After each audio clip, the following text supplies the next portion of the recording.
Hey everybody, welcome to another episode of No Way Jose, starring the Boston Mass himself, Jose Raymond. And now we're both in the great state of Massachusetts, but please welcome Jose Raymond. Yeah. What's up, Ron? Not too much. Just back last night from Columbus, Ohio. Another Arnold Classic. You know, didn't know if we were going to have an Arnold Classic this year. March came and went, and I was like, they were talking about having it in Santa Monica Pier, having it this and that. I was like, I don't think they're going to have an Arnold this year. But they pulled it together and had people kind of calling it the Arnold Light because it was a much smaller version. Obviously, couldn't have an expo, only 4 divisions instead of a full. Well, they have 10 or 11, 10, I think now. No amateur events. No Arnold amateur, and usually they have like 30 sports: archery, boxing, all kinds of crap. A road race. They shut down the streets. And we were just talking before. There's like 250,000 people usually come to Columbus for this thing. So. It felt weird not having all those people, but in the end, there still were 4 great divisions. All of them were excellent, top notch, very much Olympia quality caliber. Some of them had almost everybody that's going to be in the Olympia, the top people, except for Missy Truscott did show. She's a reigning Olympia champ. She competed, and that's Bikini. And in Bikini, obviously Janet Legg retired, but we had a couple past Olympia champs in there. We had Issa Pecini, we had Ashley Kaltwasser. In Classic, obviously we didn't have Breon or Bumstead, but we had almost everybody else.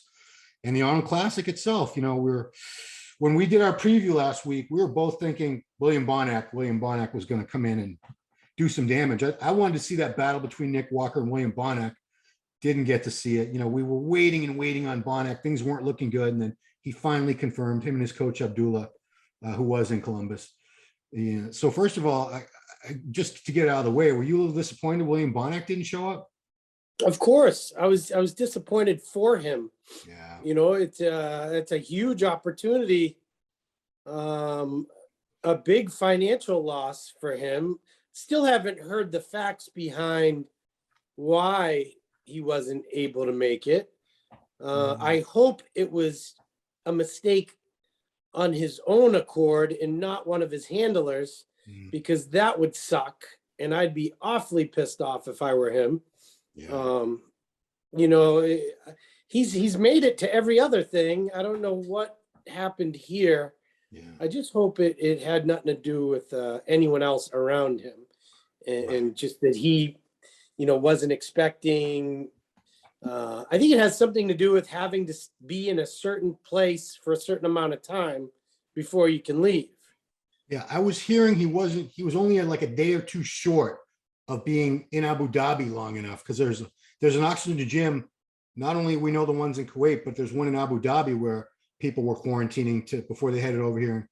He was there. We know he was was he's been there. I think his whole family was with him, his wife, his kids, and he just, he didn't make it. But I don't, now the question is, what would have happened? We'll never know what would have happened. Would he have beaten Nick? Would Nick have beaten him? We will, God willing, get to see them standing next to each other in just over, a week and a half in Orlando at the Mr. Olympia. But I wanted to see that battle, man. I really did. Because not to say that these other guys weren't great, but I think Bonac, if he didn't beat him, he would have given Nick a hell of a battle.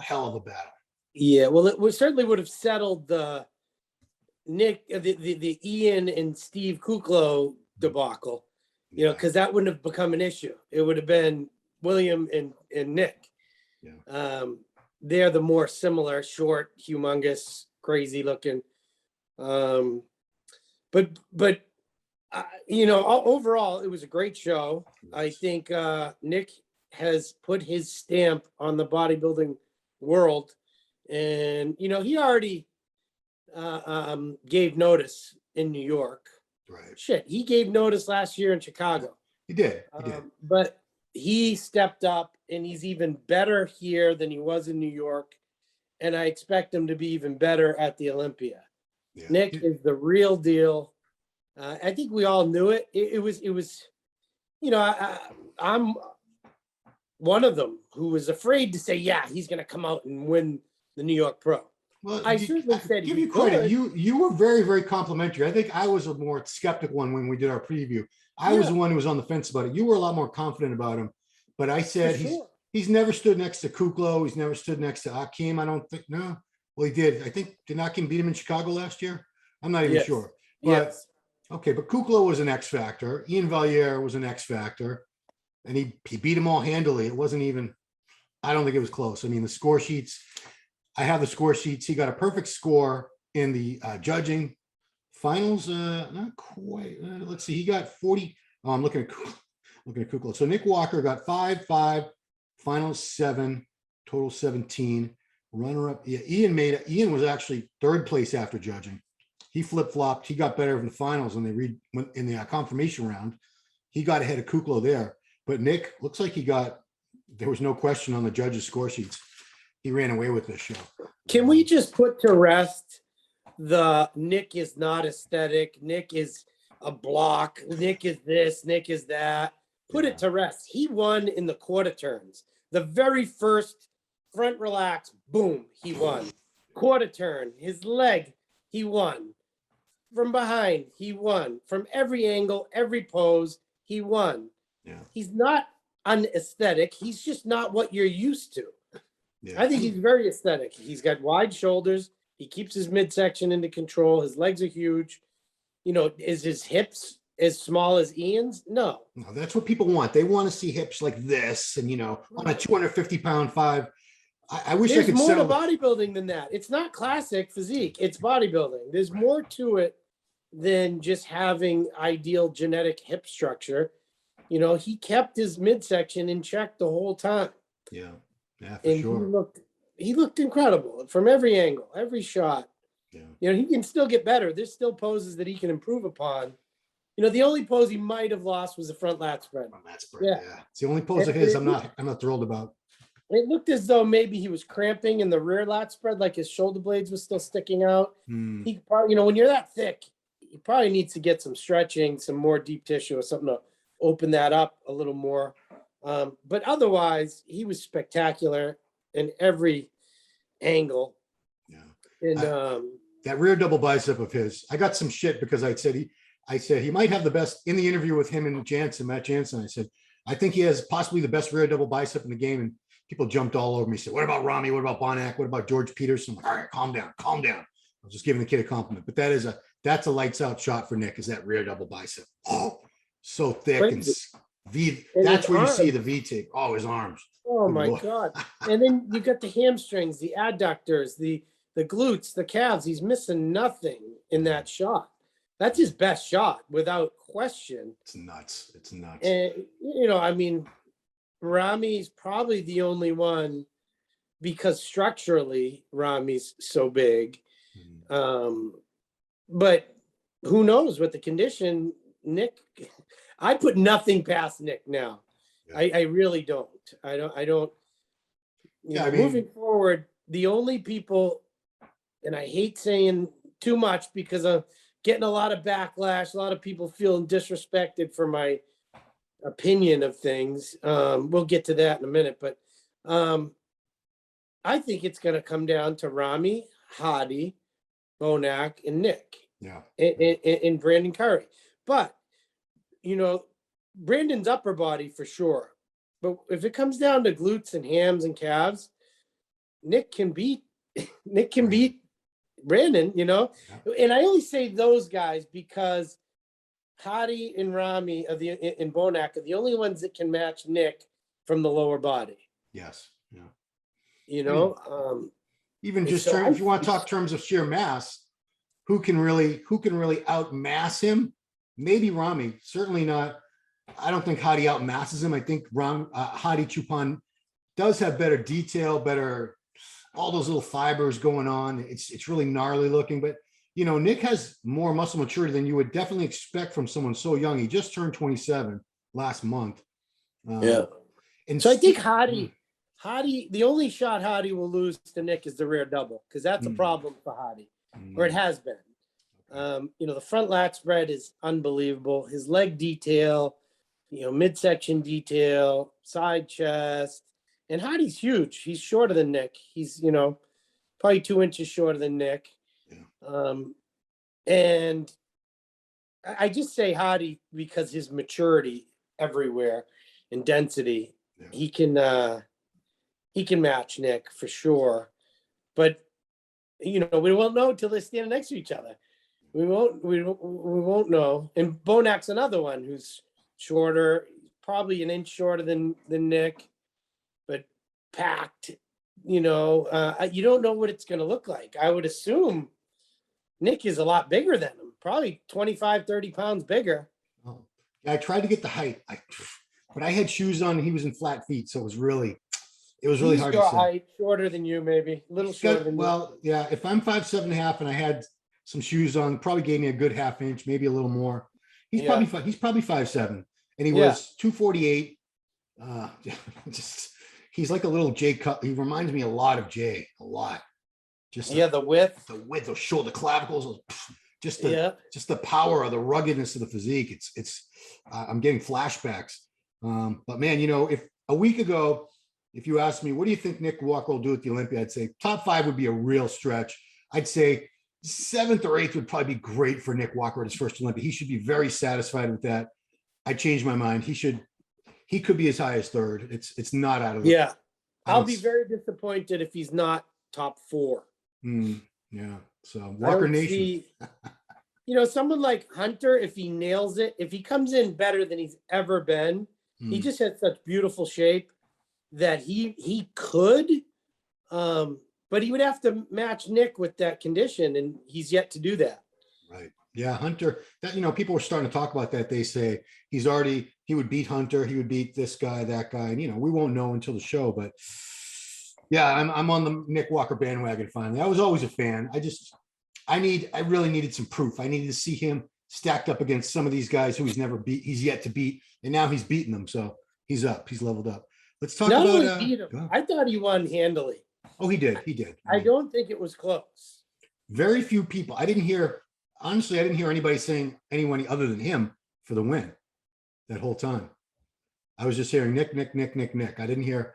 A few Kuclo fans were they thought he had it, but I didn't see it. But let's talk about the rematch. The rematch between Kuclo and Iain, because it was a very, very close fight that they had in Texas just 3 weeks ago, something like that. And Steve had been ahead of Iain.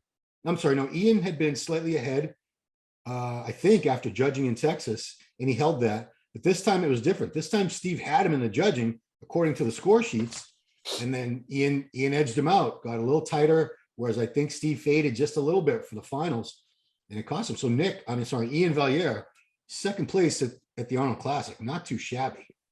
No, it's excellent. Iain, he's backed up everything he's expected of himself. He deserves it. He's been working hard, man. He's been doing everything it takes to be where he's at, and he deserves it. Right. I wasn't there, so I'm not going to make a decision between him and Steve. Yeah. I don't know what happened. I don't know that either one of them changed that much from morning to night. Steve might have. Did he spill? I don't know. I wasn't there. I don't know what he did. Dude, I was so far back. So the first like 6 rows are VIPs. Then there's the judges. Then the row in front of me was actual photographers. And then I was the schmuck with the iPhone in back of Hector. So I wasn't close enough to really see what I could normally see if I'm right up front like I usually am. But to give you, after the judging, Kuclo had 10 points. Iain had 16 points. And the total point ended up being Kuclo with 45 and Iain with 43. So it was very, very close. Yeah, the finals, let's see. The finals, they gave Kuclo 21 and they gave Iain 15. So he got straight 2nd places, I think, for the finals. So something changed. It must have been that, because I wish I could tell you. I wish I'd been closer. No offense, but I can't always be right up front. I wish. But man, they're very close. Neither one of them blows the other one away. I see them every time they face each other. I think it's always going to be kind of close. They have different strengths and weaknesses. People like to rip on Iain for certain things, but you know what? It's funny. You know how they say he has no calves? That's a lot of people love to point that out. During his routine, I think you saw the part where he's in a couple of his rear shots, he stood up on his tiptoes to show people that he doesn't have Matarazzo calves, but he's got some calves. It's not like they're sticks. Anyway. Yeah. I thought that was funny that he did that. Justin Rodriguez in 4th place. Yeah, he's another guy. I didn't have him in the top four, top five, honestly. I thought he was going to end up somewhere between 6, 8, 9, something like that. So Justin pulled it out. Justin looked as good here as he did back in April when he won Indy Pro, maybe even better. That was a nice surprise. You know, so he's one of those guys that's he's flip-flopped a few times with his coaches, but he's nailed it with this guy that he's with now. And seems to be a good fit for him, because he's getting drier. Every picture you see, he's getting drier, getting tighter, holding it together. He's like the widest guy out there aside from Ramy. Great when he just stands there. Shoulders are like this wide. It doesn't look real. He might be the widest guy, you know, in terms of height and weight, height and width. He might be the widest guy up there. Yeah, he is. Yeah. He is, other than Ramy. Nick and Ramy. He looked awesome. His arms, his midsection, his back was tight. That was a great showing for him, and he was rewarded as he should be. You know, beating Akim, beating Sergio, who I thought was awesome. Yeah. That was a very good showing for Justin. I didn't have him placing. I had him probably in 6th or something like that. Because, it was weird, man. Akim is huge, but in that lineup, he just kind of faded away. You didn't see him. He didn't pop in anything. He wasn't even the biggest guy. And that just shows that condition is so important, because I guarantee you he was just as huge as he always is. Yeah, but because he wasn't ripping through his skin, he didn't look as big. It was weird. Do you think it was an issue where he might have been a little flat? That's what I was thinking. Because condition-wise, unless something went wrong, I saw a bunch of pictures from the hotel room they were posting, which you can never go 100% because everyone in the right light in their hotel room looks like a god. But I think something might have went wrong at the very last minute. Either he spilled over a little, or he was just flat and the muscles weren't really popping and pushing this against the skin. But he was one of my favorites to win. I thought he was a very strong contender for that win until he came out on stage. I was like, nope, not today. Not today. Yeah. I wish I was there to give a better opinion of in person, because it's very different, especially with the dark lighting, the dark background. Akim's really dark. Yeah. It's hard for me to give 100% opinion, but from what I'm guessing he was just softer. I mean, it's near impossible for Akim to be flat.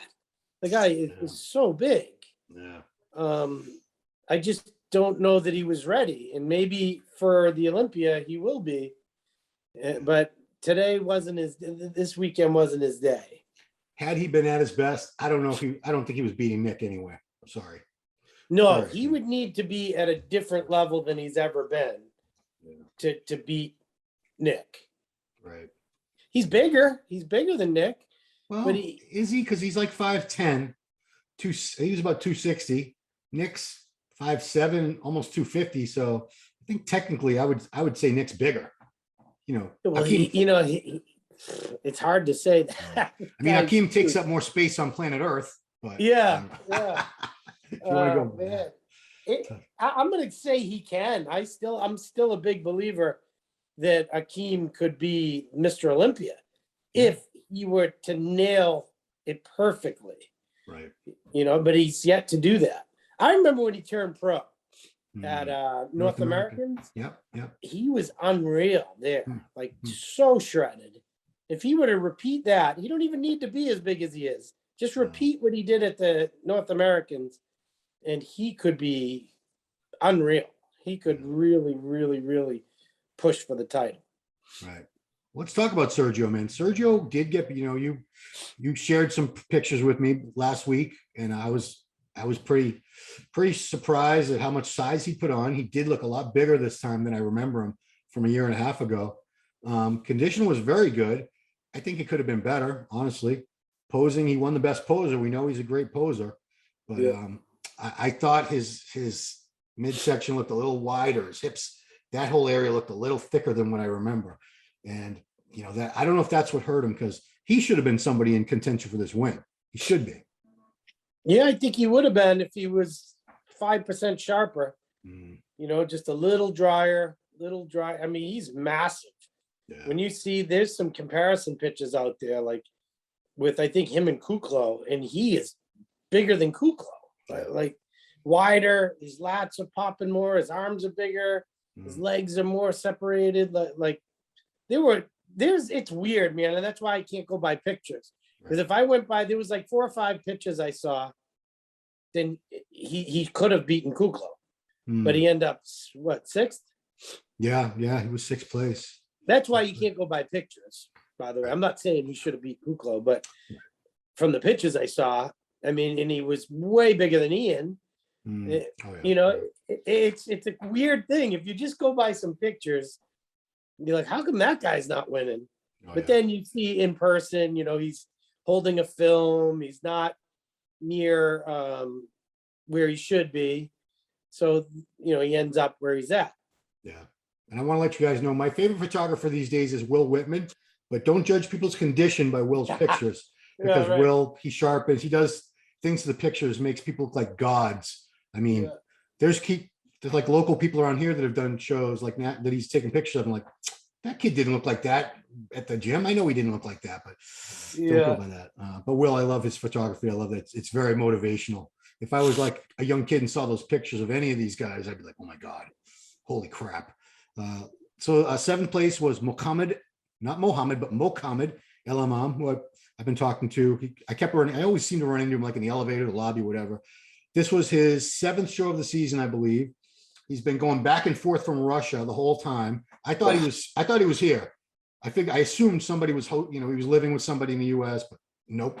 He's been going back and forth this whole time. That's a lot. It's like, I said, how long does it take you to get here? He says 30 hours. I'm like, 30 hours? Oh my God. Oh my God. There's not enough food to pack for 30 hours. Good Lord. But, he was somebody who looked great at Indy Pro in April. And then every show after that, he was fading. I wouldn't say he was getting worse at every show, but he was not recapturing that Indy look. Some shows like Chicago, he was having a real issue with, I think he overcarbed and he could not control his midsection. He pulled it all together here. He enlisted Milos this time for the last week or two to help him peak, and it paid off because he hadn't looked this good since April. I feel bad because he got edged out. He had the points to get to Olympia up until that Spain show when the young guy from Ukraine, Vlad Suhorochko, he got another 4th place, and that gave him the points. And so Mohammed, he's pretty bummed because he really wanted to go to the Olympia. But props to him and Milos because he pulled it together. I was expecting to see him worse than ever this time, because I kept saying this guy's got to shut it down. Too many shows, too much traveling. His body's just getting beat to shit. But he pulled off. Yeah, this was definitely his best since Indy. I was impressed with his condition. I like his physique. I think he was great. He just didn't have enough firepower overall to climb much higher than he was. Yeah. And after that was Max Charles in 8th. Max coached himself for this, I guess. He told me, let's see, want to try doing it on his own this time and see what happened. And not the condition I'm used to seeing Max in. A little sharper, he might have moved up a spot or two, but 8th out of 10, unfortunately, is where he ended up. And Max has a type of physique, even when he's shredded to the bone, he still has to fight these top guys all the time to get one of those top spots. And this time he wasn't in the fight, unfortunately. Who would we got? 9th place was our boy Hassan Mustafa, the largest human being I think he's bigger than Ramy. You stand next to him. Oh my God, he's huge. It's funny. You see him like pushing his little daughter in the baby carriage. It's hilarious. Yeah. He's so big. Man. I don't even know what to say about him. It's and why didn't he win the most muscular award? Well, usually they give someone a consolation prize. It's usually not somebody who's that far away from the win. It's oftentimes, I remember, it seemed to be the consolation prize for the guy who was going to end up like 2nd. Who was like a freak, but maybe didn't have the aesthetics. This time it scared me when Nick won that prize. I'm like, oh no. Yeah. Oh no, he's not going to win this. And well, rightfully so. He was the most muscular, in shape guy there. Yeah. Nick. Hassan Hassan just he needs a break. He needs a rest, pick a show, and go all out. If I was, financially free and didn't have to work, I would go live with him for 3 months. Live with him and watch him sleep, watch him eat, like just watch over his every move. Because I don't believe that there's any way he can get that he's not getting in shape. Like he must be sleepwalking at night, right to the fridge. You know what? Great minds think alike. Because Milos in our wrap up said, if I could, I would lock him in a jail cell during, when he's not training. So he can only eat what you give him to eat and this and that. And you hate to accuse anybody of cheating on their diet or something, but no, that's why I say he must be doing it in his sleep. Maybe he doesn't know he's doing it. And I would want to control his cardio. I heard whispers about his cardio, like someone said he can spend 60 minutes on the stairs and that person will burn more calories walking on flat ground with their dog. Really? Yeah, like you just hanging on the step mill, 1 step, 2 step. You know what he needs to do? You got to work on the cardio. You got to work at your cardio getting better. Do intervals. Try to burn more calories per 60 minutes than you did the last time. More than last time. That's Coach Greg Doucette's phrase. But you know what I would do? You remember Kai? You ever see Kai? He would take like the broomstick and he'd hold it across his shoulders so he couldn't hold on to the rails. Kai used to be on that step mill with like this, not holding anything. God, I wouldn't even. I'm scared. Even that sounds terrifying to me. Probably fall on my goofy ass. But maybe he needs to do that. Man, I think some people do. Some people can do easy cardio and get in shape, like John Jewett. Just count steps during the day, and that's his cardio. Where other people need to go all out. Cardio needs to be a very important part of that prep for him. I mean, especially him. You used to do like 2 hours of cardio, didn't you? I had to. My body is very stubborn when it comes to that. Especially when I would get so heavy.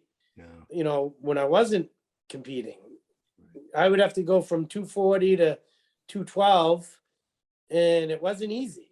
No, I would do 2 hours a day, an hour of the step mill in the morning, hour on the treadmill at night, and I would do that all the way up. Yeah, I mean, I know we're getting way off topic, but I would classify your brother Tito as probably either a pure mesomorph or somewhere between ectomorph and mesomorph. And I'd put you like between mesomorph and endomorph, where if you weren't careful and you just didn't give a shit, you could become very fat, I think. Oh, yeah. Without question. Now, last place, and I hate to say it because it was only 10 guys, and there was not one bad guy in this group of 10. And I was very impressed with Seung Lee from Korea. Beautiful physique on this guy. Mass, shape, doesn't get as lean as I'd like him to get. I'd like to see him sharper. I think that would help him a lot. His presentation needs a little work too. I don't see much confidence up there. And the judges, they want you to look like you really want that win, like you're fighting. And I don't see a lot of fight in him. He's more like, I'm happy to be here. I'm sure he's a very humble, nice guy, but get a little less nice, Seung Chul. That's common with the Koreans and most Asians are very, very passive, very quiet and polite, and you want him to be aggressive, but that's just not in his nature. Yeah. But he was basically everything we said. Unbelievable physique. His shoulders, packed arms, small hips, everything. His legs are great. He's just, he needs a little more back and he needs a little more condition. And if he ever nails it, he can win some good shows. He can take out some. I'd love to know how big he is. What is he? Is he tall? He's taller than you think he is. I'll tell you that because I just saw him in the lobby. We were all leaving for the airport. I wasn't right next to him, but he's probably, I want to say 5'8". Oh, that's it? Yeah, but I mean, for a Korean, come on. Oh, he looks taller. I thought he was like 5'11". Yeah, what I just do. There you are. Yeah, so let's move on to Classic Physique. Great lineup. It was almost the Olympia lineup. We're just missing, obviously, Bumstead, Breon, Robert Timms, Wes Vissers, but a lot of strong contenders here who we're going to see in the Olympia. I will start with the winner, Rough Diesel, Terrence Ruffin. It was another rematch. It was just like the Arnold last year, where it was Terrence and Alex Cambronero, except this time it flip-flopped. This time Terrence edged him out, which I kind of saw coming just because of last Olympia. Obviously, Terrence had leveled up and gotten second to Bumstead. So on paper, if he came in close to 100%, let's say 90, 95%, he's the top ranked class physique guy in the world after Chris Bumstead. So wasn't really surprised. Alex brought it though. Alex looked great. And I don't know, we did an interview. I don't know if it's on this channel, guys. He had some issues. He had a hamstring tear. He hurt his back. And this was all just like in the final weeks, had a bad cold. It wasn't COVID, but hearing all this, because I was sitting there with Neil Hill was explaining it all. For him to pull it together, I'm surprised he didn't withdraw from the show with all that stuff going on, because there was like spans of a few days where he couldn't train, couldn't do cardio, stuff like that. And in the final 3-4 weeks, everything counts. Every meal, every cardio session is critical. So, props to him. But what do you think of that battle, the rematch? How do you think Terrence got him this time? So this was what I was alluding to earlier, that he was frustrated in your interview, saying that I disrespected him, or we disrespected him with placings. Or listen, every time I talk about him, I think he's amazing. I've said his physique is beautiful. He's flawless. Yeah. And that's what hurts him sometimes. He doesn't have any one particular thing that sticks out, and that kind of hurts him, because he is so like perfectly put together. Where first of all, I've never been disrespectful to him, and I'm sorry if that's the way it came off to him, because I think he's tremendous. Yeah. And he's has been and should place at the top of every show he does. Yeah. So, Alex, if you're listening, I think you're amazing. I commend you for all the shit you went through preparing for this show. Yeah. And I wish you nothing but the best going into the Olympia. 100%. And I know you'll be in that first call out as well. So let's move that aside. How did Terrence beat him? Yeah. Terrence finally put on more muscle, and he's bigger to a perfect degree. He has, he was young, he was smaller, he was slowly growing. Now you're seeing more of that man physique on him. And I think he's only late 20s, 27, 28. Yeah. Yeah. I think 27. And I think he said he was 7 pounds up from the Olympia. And he looked it, he looks, and that's what did it for him. And I was amazed that he was able to come in that condition. I was wrong 100%, because from what I'd been seeing, and someone told me that he had a surgery this off season. Oh, wow. So it did shorten his prep. So I was not wrong. He was behind. Like a hernia? No, I think it was a gyno or something like that. But I did hear that. Yeah. And he was behind, but he was able to catch up. And that's what champions do. You can't let an excuse or any reason stop you. And he certainly didn't. He looked tremendous. Could he have been a percentage drier? Probably, but it was more than enough. The combination of his shape, his presentation, his muscularity was absolutely perfect, and he deserved to win. Yeah. The crazy thing was, he always has an amazing routine. He's one of the greatest posers. We don't have too many divisions that have posing, obviously, anymore, but any division, 212, open, classic, I'd say up until now, I'd say no one even comes close to his posing level. But third place, Logan Franklin, this kid, I think Logan might've been a little upset, because anytime we don't pick somebody for the win or pick them for the top 5, and I always say, I'm just an idiot speculating. Don't worry about what I say or think. Come on, guys. Right. I'm a lot of times I'm basing it on what they've done before, and anything can happen at these shows. There's been so many times there was somebody I didn't even mention, wasn't on my radar, and they come in and blow it away, blow the doors off everybody. Logan, man, I've been watching him grow from a men's physique competitor not long ago at all. I think it was the Arnold 2 years ago. He did that was his last men's physique show. So it hasn't been long since he's transitioned. Maybe it was 3, But this kid, I call him kid because he's young too. He's 29. He's improved his arms, his chest, everything. He still needs more overall size and you see, this is where you see, because of I don't want to say crap. They weren't crappy seats. So please don't get it twisted. I'm not complaining. But when you're further back, you get a better idea of structure, of overall size. Because when you're up front, real close, you get so overwhelmed by the muscle detail and things like that, where it might not make the same impression on you. From as far back as I was, you could see Logan when he's standing there, he looks kind of lanky, looks like he needs more mass. But once he hits his shots, boom, things start jumping. Like side chest, his chest standing there looked kind of, I was like, oh, geez, it looks kind of shallow. But then when he hit his side chest, it was, all of a sudden it popped off his rib cage. I was like, oh, never mind, my bad. So he's made tremendous improvements. And that posing routine, you saw it, I assume, right?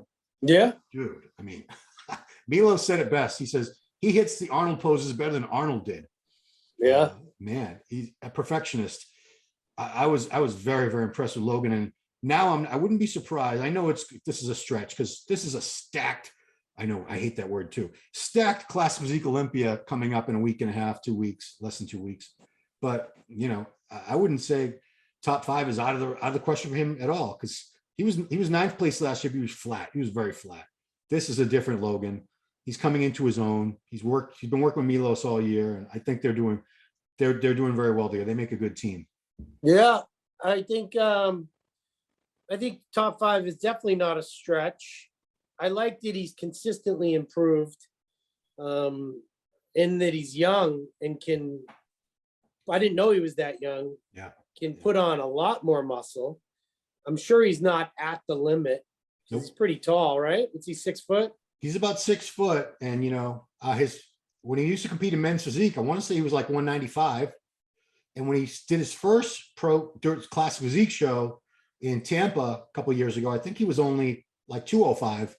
He's still, I want to say something like 215. I think he can still, he's definitely not at the limit. He can still grow into his weight class. And that's what he should do, because he's got beautiful shape, some outstanding, we talk about some people, there's nothing stands out like Alex. Everything's just perfectly balanced. You see Logan's got these crazy arms. Chest is getting really good. Delts, even his back has come up a lot.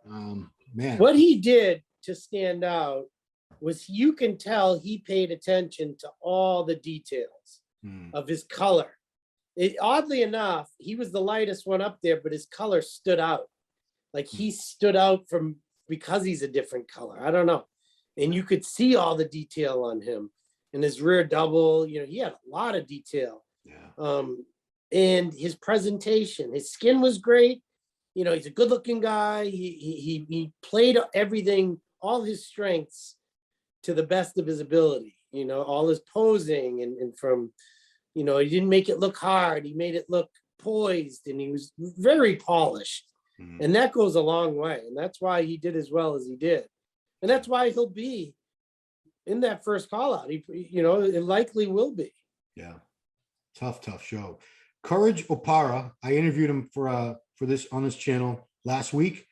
He's somebody nobody was talking about. He doesn't pump himself up on social media. He doesn't talk crap about anybody. So, and we hadn't seen him in a while. He came in, he won, I can't remember what show. He won one of the second tier shows toward the end of last year to qualify for this, one of the post Olympia shows somewhere.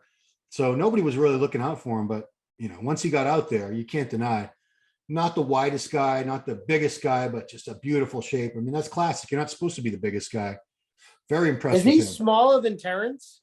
Yeah. I think he's like almost like a lightweight bodybuilder, like a lightweight or welterweight. Yeah, I think he's like 160, something like that. Yeah. He's so well put together. He's round, in great shape. He's got all the things, round quads, round biceps, vacuum, small hips.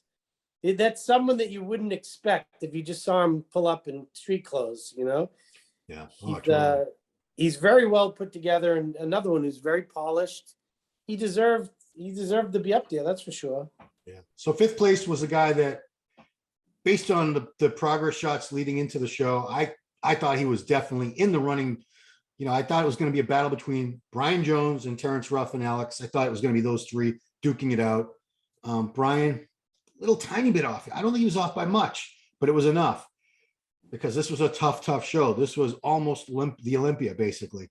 I'm sure you saw it. What'd you think about Brian at this particular show? So if when the camera was way back and you could see them from far away, I'm like, he's got this. He's so unbelievable. Dude, his front double bicep is just insane. In his waist, and, the legs, and it's just incredible. But as you got closer and you could see from pose to pose, he wasn't quite as detailed in the back. He's just missing that extra something to put him over the edge. And so someone like him who goes from 5th, being slightly off, if he corrects that, he wins this show. He can win. He can win. He's put together that. One thing I noticed is he didn't have abs. It was weird. Like they hit a front ab and thigh, and he didn't have blocks of abs. I don't know if that's a thing he doesn't train them, or if it was just the lighting that I couldn't see them. But it looked like he didn't have abs. He can pull a vacuum. Yeah. But he didn't have block abs. He probably doesn't train him or doesn't train him like maybe he needs to do weighted ones. But it's funny, they would call that pose, and I can't remember who it was. Somebody hit a vacuum, and I'm thinking you can't hit a vacuum when they just asked for ab and thigh. I mean, that they didn't. Yeah, Logan Franklin did that. Yeah, I was waiting for him to blow it out and flex the abs, and I think he just held the vacuum. Yeah, that's the difference between classic and everything else. Is I think they can do whatever they want. You guys get your favorite most muscular. They get your favorite classic pose. That can be anything you want. Right. But yeah, I'm still on the Brian Jones bandwagon. Oh, he's amazing. That front double bicep, he wins the show. Well, Ruffin's got a great front double too. So does Alex. But dude, because from where that's a shot that from far back when you saw Brian, you're like, Jesus. Yeah. The biceps were the bicep peak was higher than the top of his head. It looked like. Yeah. It was nuts. He holds his hands up high like this too. Yeah, that's He's true. got to come down a little bit. Yeah. I have a question. And I was texting you. Where did Peter Molnar end up placing? Okay, so we'll get to him because I would have had him right after Brian, honestly. Yeah. Honestly, that I had him no worse than 6th place, and he ended up Molnar.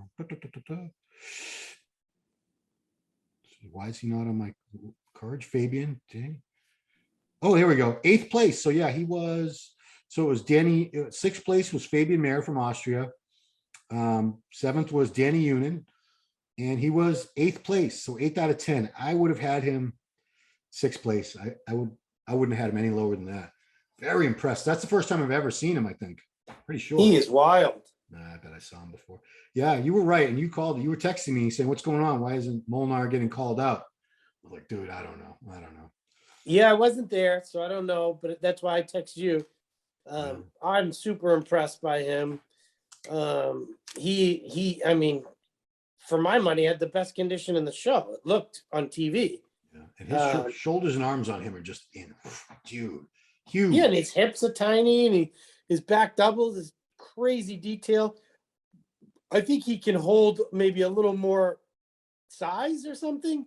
Maybe his legs are a little not as big. Legs could be bigger. That's because I was thinking that too. Because once he was still up there, and now I got to look and see why are they not really looking at him as closely as I thought they would.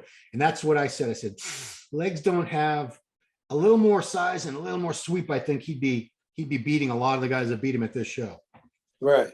But it wasn't his day. But I think he's going to the Olympia. Almost all these guys are going to the Olympia. So we'll see them again. So yeah, Tony Tavares was 9th place, and unfortunately somebody had to take last. It was Jarek Crew with pink hair, and facially he looks a lot like Robbie Robinson to me. Like they could be related. Did Robbie have pink hair? No, he did not. But I mean, facially, I was looking at him like, wow, he looks a lot like Robbie in the face. Didn't he have a blonde beard too? Pink hair and a blonde beard. Correct. He went all out. Yeah. Yeah, he went after it. See, I don't know. I would think that hurt. The judges would. I don't think you're going to get marked down like you can't have pink hair. But it does. I don't think it helps anybody when you show blue hair, or purple hair, or pink hair, green hair. You know what's interesting though? Even though he was 10th place, he put on a great posing routine. He still came out, you know, and that's awesome about the classic division is some of these guys, you know, they don't, of course they want to win, but they're still there putting on a presentation. And it made it very entertaining whether they won or not. Yeah. So I love that part of it. You know, those routines were all great, were very impressive. It was fun to watch. It made it more fun. It made you want to watch every routine. And everybody had a different posing style. I noticed every single guy. Yeah. Like with Jarek, very slow. Took his time getting into every pose. It reminded me of some of the guys from like the 70s, the way they used to do that. Like really tease the audience and take their time to get into the pose. So yeah, he was giving me flashbacks to, I wasn't a fan back in the 70s as a child, but yeah, he's definitely in that old school vein, the way he looked and the way he posed. Just touch on a couple of the other divisions real briefly. Bikini was kind of surprising. I guess not really, because Jennifer Dorie was the highest ranked person going in, second place at the Olympia to Janet Leag last year. And she pulled it off. Perfect. Looks like a perfect. She got 7. Second place, Isa Pecini, 8. Wow. So it was a 1-point difference between Elisa. They call her Isa all the time. Isa Pecini. Very, very close. I mean, I didn't know which way it was going to go. I personally liked Jennifer's look. I like the curly hair. I like Mark Anthony, so I'm very biased. But Mark told me his crazy story. I can repeat it. It's not bad. The Uber, when they Ubered from the airport to there, he left one of their bags and they lost so much and they didn't get it. They didn't get it back. The Uber wouldn't help them out. The driver, it went straight to voicemail. They lost like an expensive handbag, a bunch of cash. Dude, I felt terrible, but he had a great attitude. He said, you know what? I guess this guy needed that stuff more than I did. So he wasn't stressed about it. That's the only way to look at it. She was gorgeous. God, they were all gorgeous. I would never. Yeah. I don't know how you judge Bikini. So hard to judge. That top 3 was like flip a coin. Yeah, Laura Lee. Come on. She's adorable, Laura Lee. Come on. She's beautiful. And I love her physique probably the most because it looks like a lot of hard work went into it. Like there's a little more muscle. She's a little more muscular than the other two. Yeah. And I think structurally, Issa's the best, you know, shoulder to waist. And she has awesome tie-in of her like oblique, the side that she's stunning, you know? And, you know, that's why I couldn't judge it. I don't know. I have no idea. There were 3 very different looks, yet obviously similar. Right. Well, you just said more about them than I would ever be able to. I can't even rate the physiques with Bikini. I'm just like, oh, they all look great. But, you know, this is why, thank God we have you. But yeah, top 3 was awesome. 4th place, Ashley Kaltwasser, multiple Olympia champion. I think she has 27 or 28 pro wins now. She's probably going to surpass Dexter Jackson as the winningest IFBB pro of all time before it's all said and done. Oh, one thing I want to go back and let you know, Sergio is already on the list for that Legion Sports Fest in Reno, Nevada, 2 weeks after. So very likely Sergio could win that and get his qualification for next year's Olympia because he's obviously not going to be in this Olympia, which I hate to see somebody do all that like Kuclo and him. These are great guys. And to have them not be in the Olympia, it's a bummer. I keep hitting that damn thing. I can't see it when I do that. Okay. Stupid. It's that touchscreen thing on the computer. So fitness, no real surprise. Missy Truscott, the reigning Arnold champ, the reigning Olympia champ. You know, she came out with the angel wings up on a platform, dedicated it to John Meadows, and then did this crazy backflip. And there was one point where I think I didn't count, but it looked like it was like 50 flips in 5 seconds. Boop, boop, boop, boop, boop, boop, boop, boop, boop, boop. I was like, how the hell does she do that? And physique wise, I think she could be, I don't know if she'd win the Physique Olympia, women's Physique Olympia, but she'd be right up there. Phenomenal physique on her. I'm just curious. Did she win the physique round with a perfect score? Yeah, she had to. She was 7th in the physique, 7 points, not 7th, 7 points in the physique round. Oh yeah, and second place Oksana Grishinia had 20 points. Huge gap there. The final score, just to show you how far ahead she had 19 points to win, because obviously less points wins, and Oksana was 38 points, so it wasn't close. Wow. Very, very dominating victory for Missy. You know, I don't see, the only person probably could have given her some more trouble with the routines was Whitney Jones, and She tested positive for COVID right before the show. That was, dude, this has been like the worst 2020 and 2021. People can't get the shows, people getting COVID. It's nuts. But yeah, she looked phenomenal. Oksana you saw that Joker routine she did? Dude, every routine she does, I get goosebumps watching her. She is just amazing. Like my favorite, her and Kai Green are like my two favorite that I cannot miss, you know? I love her. I think she's so good for the sport. I mean, she's got to be in her 40s now. Yeah, she's no joke. She was the Joker, but she's no joke. She came out puffing on a cigarette. I was like, what? Yeah. She was just awesome. I loved it. Yeah. I also love little Ariel Kadir. Yeah. She's a nugget. She's like so 5. jacked right now. So jacked. She took a picture with Shaq. She was up to his knee. I don't know if she probably is 5 foot. I don't think she's under 5 foot, but maybe. Yeah, to guys like us who aren't the tallest guys, we appreciate the little nuggets. So we're not being disrespectful, Ariel. We love you. We think you're awesome. Yeah. She was the youngest ever IFBB pro. That's incredible. Let me repeat that for people, because Bob announced that, and a lot of people are like, gee, she turned pro 1 week after her 17th birthday. Yeah. Dude, she was still in high school when she turned pro. Yeah. Unbelievable. Yeah. She had always has a great routine. Although my favorite routine of hers was when she had the Predator mask. That was nuts. Jacqueline Baker from New York in 4th. 5th place went to Ulrich, another Russian, now living in the USA. That's my Bob voice. Ulrika Turgel. Yeah. So only 4 divisions, but it was an even 40 athletes, exactly 40, exactly 10 in every division. So wow. It was a smaller show, but the quality was just top notch. And it's supposedly, all plans right now are to come back in March with everything, all divisions, Arnold Amateur, those 30 sports, full expo, 250,000 human beings coming to Columbus. So we'll see. We'll see what happens, man. Wow. So November, December, January, February, March. Imagine if Nick Walker won 2 Arnolds in 6 months. He could. That would be huge. He's got to go for it. He would have 6 months in between. It's not like he'd have to.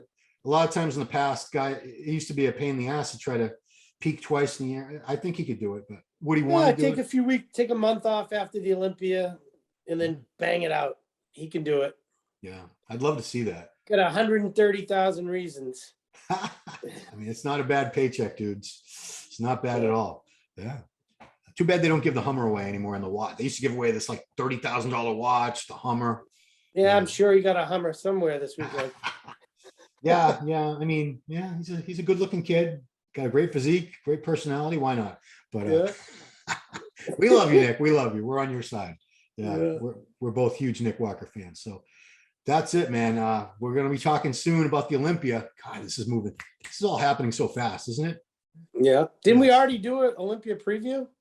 No, we did an Arnold preview. No. All right. Well, we got to do that. We got this. We got the Arnold UK. We got the Olympia. And then 2 weeks after that is Legion. And they just added, I hope it happens, in December, Toronto Pro. So you still got a bunch I think Romania is happening again, right? It's going to be a bunch more shows. This has been considering all the limitations and considering how bad 2020 was with so many shows that didn't happen. This has actually been pretty damn good the way we're getting back. We're not there yet. We need to get this virus thing handled and all that shit, but pretty damn good considering all the limitations we're all under with the pandemic and the mask. And hey, how do you feel about Amanda Latona, Kuclo? I didn't hear it, so I can't comment, but I can just imagine how awkward it was to have the wife of one of the competitors be one of the commentators. But when I heard she was commentating, I was like, okay, well, they brought her in to comment on the fitness and the bikini. I didn't think she was going to comment on the men's open, but yeah, whatever. I don't know why so they had 4 commentators. I don't think you need 4 people trying to talk all at once. That maybe next time. Well, they only had 3, and then Arnold would come in and out. Yeah. It was mostly Dennis. Dennis was running it and getting some color from oh my God, everything I'm saying today from Cedric. And color Cedric was commentary. That's what we meant great. to say. Yeah. Yeah. And you know, it was working. I felt bad for her because she knew she was in a position where she probably shouldn't say anything, but she couldn't help herself. And you know, she's like, "Wait, I'm here. I have a right to say whatever I want to say." Like, I mean, that's why they brought her in. She's a commentator. Yeah, it was. I felt bad. It was awkward for her. You know, I'm sure Steve was like, babe, shut up. But you know, that's loyalty. That's your wife better be your biggest fan. Yeah, you know? of course. Otherwise, of course, you know, she's there day in and day out with him preparing for this. Imagine if she said, Iain is killing Steve in this pose. Imagine that. That would have been rough. Later, Steve would be like, babe, what the hell? Come on. Yeah, I didn't see Iain kill him in any pose. No, they were very close. I don't think either one of them dominates the other one. I think we're going to see those two back and forth a few more times, I think, before it's all said and done. You know what's funny is they have such vastly different physiques, yet they're so close. Yeah. That's the beauty of bodybuilding is there's not just one type of great physique. There's many types. You see it even more so in classic. That was almost like 10 completely different types of physiques in that classic lineup. Nobody looked that much like anybody else. Everyone had a different type of shape, structure. Yeah. So props to head judge Steve Weinberg and all that whole judging panel, because they had their work cut out for them. It was a tough show. Oh yeah. I can't wait for the Olympia. I think this is going to be very exciting. You know, having Bonac back in there. Hopefully he makes it over, right? There's not an issue with that. I don't know. I hope so. As far as we know, he better get his butt over here, because, dude, you already missed the Arnold. That was 130 grand that you unfortunately missed out on, possibly. Yeah, if he doesn't get the Olympia, I'm like, I'd be very, very upset. I'd be. How do you think Breon would have done at this Olympia? I mean, at this Arnold. Good question. I don't know. He has like more clear detail, more separation, more, that would have been an interesting show for him. Yeah, and he's bigger. He's got a little more size than Terrence. Right. Certainly a little more size than Alex. He's a two-time Olympia champ, so I think I kind of wish he did it. He probably could have pulled it off. Yeah, that would have been good for him. No disrespect, Rough Diesel, but Breon's deadly too. No, I'm saying that because I just said he probably would have won. So, guys, don't worry about what I think. Again, don't worry about me. I'm just an cranky old 52-year-old meathead. Yeah. What do I know? Don't worry about it. We're just having fun. Exactly. We're just none of these previews matter, dude. Until we get to the shows, don't worry about how we say we think this so-and-so is going to do. Until that lineup walks out on stage, nothing matters. Everything before that is just random bullshit speculation. So don't worry about it. And to defend these guys, I never liked hearing predictions. I never liked hearing people say that I couldn't win or. Well, they usually said you couldn't win. So. Yeah. I don't blame them for being upset. It's not disrespected. That's the wrong word, because we have the ultimate respect for all these guys. It's a show. We're asked to break it down from where we're sitting. That's all, and we want you all to win. How's that?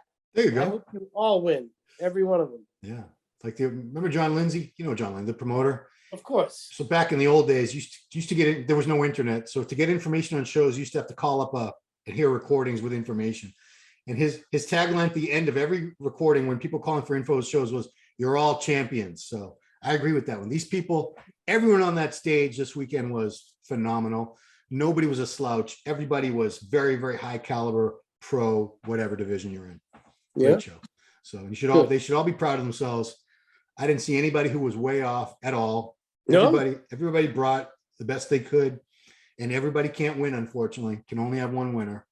And judges have to pick first, second, third, fourth, just the way it is, guys. It's a competition. So they all want to win, and that's it. Yeah. Nobody's training for second place. Certainly nobody's training for 10th place, but unfortunately there has to be a second place and a 10th place and all that. Yeah, it's tough, man. This is the best of the best. And then next Orlando is going to be even worse. It's going to be the best of the best of the best. Right. It's going to get tougher and tougher the higher up that ladder you go. Yeah. There's only room on the top of the mountain for one little billy goat. So this was a good preview. Yeah, well, dude, everything we do with you is awesome. You're great. Yeah.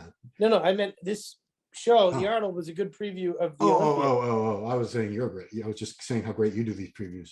Yeah, we always get good comments on, unless one of the guys we were talking about that you didn't agree was the greatest bodybuilder of all time or something, But I appreciate the fans. You guys have your favorites, and you should.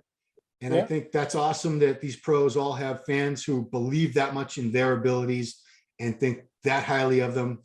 That's how it should be. And that's the walk. I said this in the interview with Nick. I feel really good for Nick because for a few years, the Middle Eastern fans, the way they supported Ramy and Hadi, they're the best. They're rad. They're super fans. Yeah. Their guys can do no wrong. Their guys are the greatest bodybuilders to walk the earth.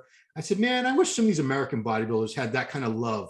Had that kind of support. It would be great. And now, with Walker Nation, they are Mutant Nation. Mutant Nation. No, it's Walker Nation. Isn't it? Well, I call him Mutant. He's the mutant. The mighty mutants.